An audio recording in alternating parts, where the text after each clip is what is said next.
What's up, guys, and welcome to Wall Street Millennial. Today we're taking a look at one of the most epic stories of investment losses in history. We're looking at the story of Patricia Kluge. Patricia made her money by marrying billionaire media mogul John Kluge. She divorced her husband and used her nine-figure divorce settlement to start a wine vineyard. After just a few years of running the operation, she squandered the entire fortune and was forced to declare bankruptcy. In this video, we'll go over the wild tale of Patricia Kluge, including former President Donald Trump's unlikely involvement in the case. In 1974, 27-year-old Patricia Rose met 60-year-old billionaire John Kluge at an elite London ball. Patricia was born in Baghdad before moving to England. She worked various jobs at nightclubs, belly dancing, and starring in adult films. John Kluge was a German-American billionaire entrepreneur in the telecom and media industries. In 1989, Forbes estimated his net worth to be $5.2 billion, making him the richest man in the US at the time. Despite an age gap of more than 30 years, they quickly fell in love and got married in 1981. We can't know for sure Patricia's true intentions when she agreed to marry John, but she reportedly told her friend that, quote, "I've met a guy who's stone rich," shortly after meeting Kluge. After marrying, they moved to Kluge's 24,000 square foot estate in Virginia. While with John, Patricia lived a lifestyle of luxury and developed expensive tastes. She took an especially keen interest in luxury wine and became somewhat of a wine connoisseur.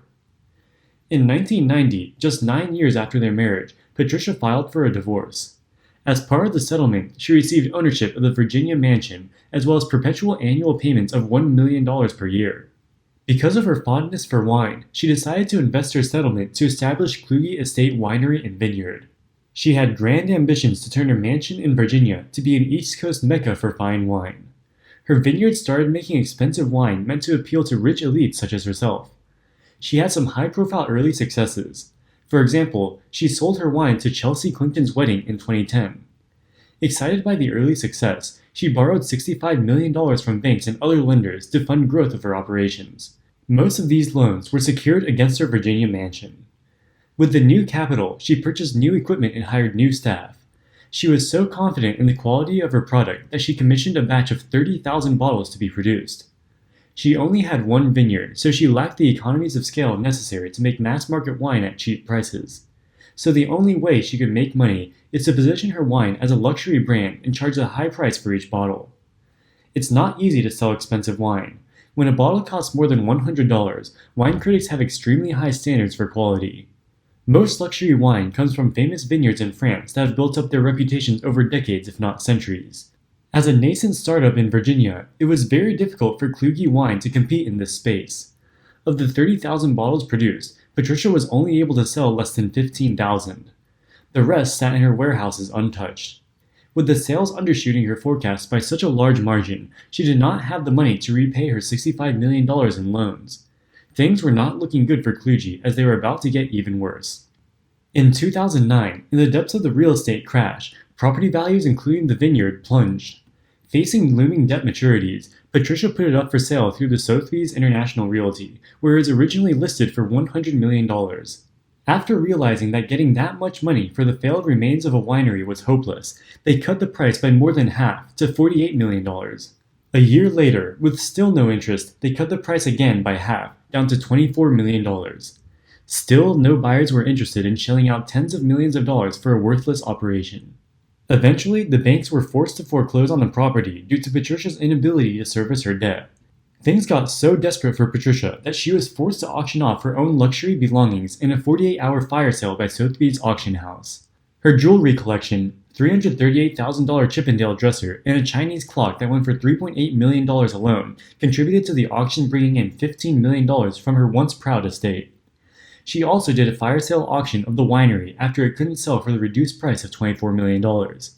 However, interest in the winery was so low that it didn't even sell in the auction, because no one was willing to pay the $19 million minimum bid for it to sell. At this point, Farm Creditor of Virginia foreclosed on the property and immediately stopped all of its operations. It eventually split up the land on which the vineyard was built into separate parcels and sold them at auction in which there was no minimum bid. All the farm equipment was similarly liquidated. Patricia had also decided to stop making mortgage payments on her multi-million-dollar mansion at Albemarle, defaulting on tens of millions of dollars of loans from Bank of America. After a forced auction where there were no buyers, Bank of America repossessed the property. This left Patricia with nothing left of her old billion-dollar fortune. In June of 2011, Patricia's venture had bled out all of its assets and more, and was forced to declare bankruptcy in order to avoid paying creditors. She had taken out lines of credit on her once great fortune and assets, similarly to how ordinary people might max out their credit cards when times are good. But with Patricia, the size of her credit card was much bigger than the average person. At the time of her bankruptcy, she listed her assets at $2.6 million and her liabilities at $47.5 million. That put her at about 20 times debt to assets, with net debt of $45 million. Donald Trump ended up trying to take advantage of Patricia's distressed situation. He knew Patricia from before and was well aware of the need to sell the winery and mansion. Trump ended up making a bid on both the winery and the mansion, though the offer was a far cry from what Patricia had thought her estate was worth. Trump was only willing to pay $3.6 million for the mansion, which Bank of America refused.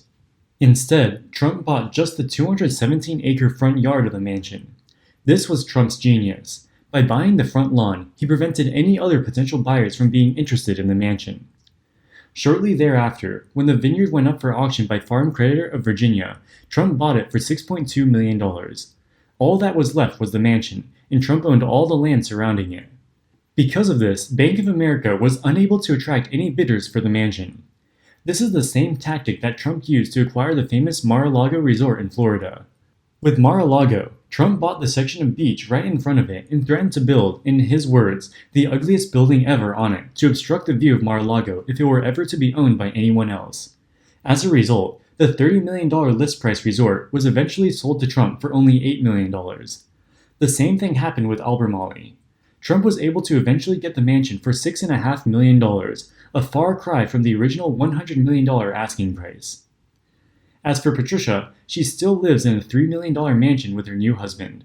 It is one of the many mansions that she built in her glory days of winemaking as part of a real estate development venture that went sour in 2008. They currently rent it.